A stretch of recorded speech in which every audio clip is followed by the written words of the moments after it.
En plus, le gars, il l'a mis dans un sac de voyage. Il me dit, compte. Je dis, compte 100 millions. J'ai appelé mon mari. Il ouvre et il me dit, là, what the f***?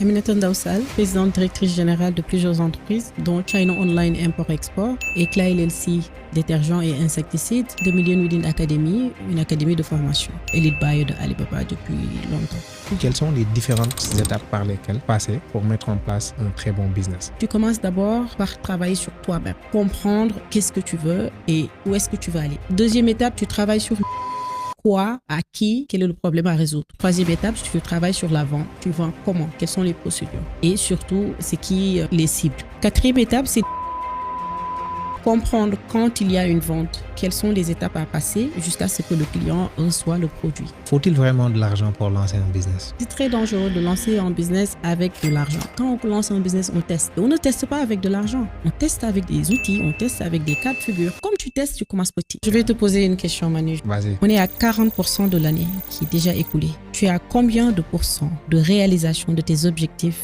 de l'année 2026? Si vous voulez réussir quelque chose, ayez cette malformation, cette déformation de tout mesurer. Imagine aujourd'hui, tu perds tout ce que tu as déjà construit. Est-ce que tu penses pouvoir reconstruire tout ce que tu as déjà mis en place? Et est-ce que tu sais que ça arrive souvent de tout perdre? Maintenant, tout perdre, c'est matériel.